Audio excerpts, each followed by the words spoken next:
তোমার আপু কি জব করে? আপু হাই স্কুলের ম্যাডাম। বাহ, তিনজন জব করো? হ্যাঁ। ও, আমাকে কোচিংয়ে নিয়ে যাবে? না, আমার স্টুডেন্টরা অনেক ফাজিল। ওরা সবাই আপনাকে আর আমাকে নিয়ে অন্য কিছু ভেবে নিবে। কিভাবে? কিছু না। আচ্ছা বলেন না, আপনি আত্মহত্যা করতে গেছিলেন কেন? আমি একজন ছেলেকে অনেক ভালোবাসতাম। ওই ছেলেটা আমার আব্বুর বন্ধুর ছেলে। ওই গতকাল রাতে একটা পার্টি দিয়েছিল, সেখানে আমি গিয়েছিলাম। ওই আমার সাথে জোর করে আমার সাথে, বুঝতে তো পারছো, আমি করতে না দিলে ওই আমাকে থাপ্পড় মেরে বলে আমি যদি ওইসব করতে না দিই তাহলে আমার সাথে রিলেশন করে কি হবে। আমাকে অনেক গালাগালি করে, বিচ্ছিরি ভাষায় কথা বলে। আর ভালোবাসার মানুষটার থেকে এমন কিছু কে আশা করে বলো, যার জন্য কত কিছু করলাম, আর সেই আমার সাথে এমন কাজ করলো।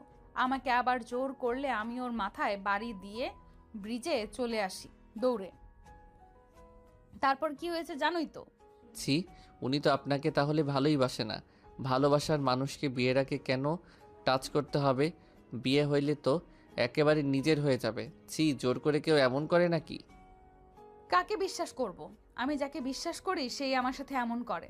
আমার কাজিন পর্যন্ত আমার সাথে এমন করার চেষ্টা করছে।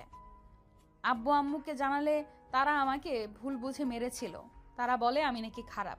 কি? আপনার আব্বু আম্মু আপনাকে খারাপ বলছে? এইটা আবার কেমন কথা? নিজের ফ্যামিলি, ভালোবাসার মানুষ যাদের থেকে শুধু আঘাত পেয়ে যাচ্ছি, সেখানে তুমিই বলো বেঁচে থেকে কোনো লাভ আছে? আমি সবার আশা বাদ দিয়ে যাকে নিয়ে এত স্বপ্ন দেখলাম, সেই তার থেকে জঘন্য বের হইল।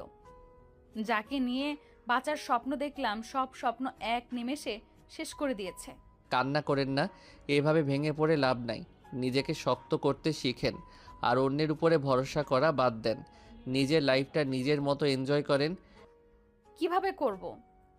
আব্বু বলেছে আমি যদি বিয়ে না করি তাহলে আমার নামে কোনো সম্পদ দিবে না, সব ভাইয়ার নামে লিখে দিবে। যেখানে ছেলেদের প্রতি আমার এত ঘৃণা জন্মে গেছে, কাউকে বিশ্বাস করতে পারছি না। আমি জীবনে বিয়ে করতে চাই না, আর ঠকতে চাই না। এইটা ভুল শুনেন।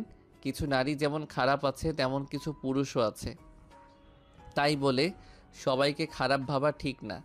আপনি আল্লাহর উপরে ভরসা রাখেন, ইনশাল্লাহ আপনার জন্য আল্লাহ তাআলা উত্তম কাউকে রেখেছে।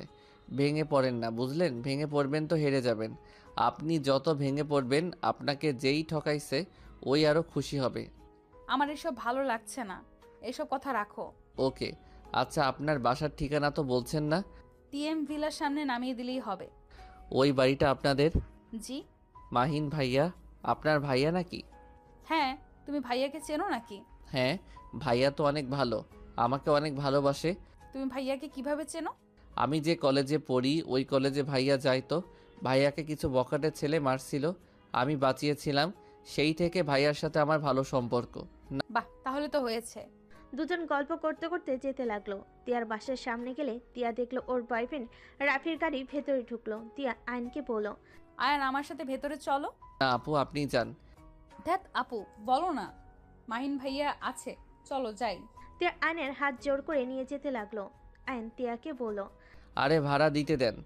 আয়ন ভাড়া দিয়ে রিক্সাওয়ালাকে চলে গেল। আয়ন ভাড়া দিলে রিক্সাওয়ালা চলে গেল। আয়নকে জোর করে ভিতরে নিয়ে গেল। তিয়া দেখে রাফি ওর আব্বু আম্মু ভাইয়াকে উল্টাপাল্টা বুঝাচ্ছে।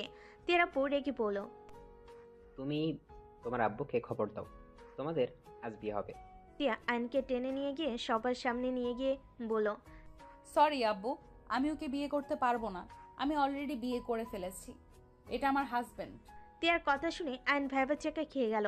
আয়ন কিছু বলতে যাবে, সাথে সাথে রাফি রেগে তিয়াকে মারতে যাবে, সাথে সাথেই আয়ন হাত ধরে ফেল। রাফি রেগে বলল, এই ছেলে, তোর এত বড় সাহস আমার হাত ধরস? সরি, বাট মেয়ে মানুষের গায়ে হাত তোলার অধিকার কে দিল আপনাকে? ওনার আব্বু আম্মু আছে, ভাইয়া আছে, ওনারা তুলতে পারে, আপনি কেন ওনার গায়ে হাত তুলছেন?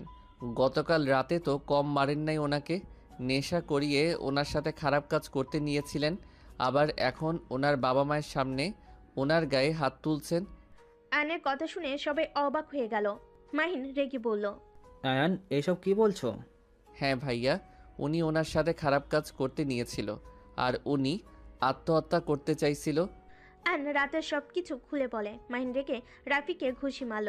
রাফির কলার ধরে বলে, তোর এত বড় সাহস আমার বোনের সাথে জোর জবরদস্তি করস? তোকে আমি মেরে ফেলবো। আঙ্কেল আপনার ছেলেকে থামান, না হলে কিন্তু খবর আছে। আমার হবু বউয়ের সাথে আমি যা ইচ্ছে করব। আর এই ছেলের কথা বিশ্বাস করে আমাকে মারছেন। আমি আয়ানকে খুব ভালো করে জানি। আয়ান কেমন ছেলে, ও মিথ্যা কথা বলে না, তাও আবার সিরিয়াস ব্যাপারে। মাহিন কথাটা বলে আরও একটা ঘুষি মারে। তিয়া থাপ্পড় দিয়ে বলে, আমি তোর হবু স্ত্রী আর নাই। আমি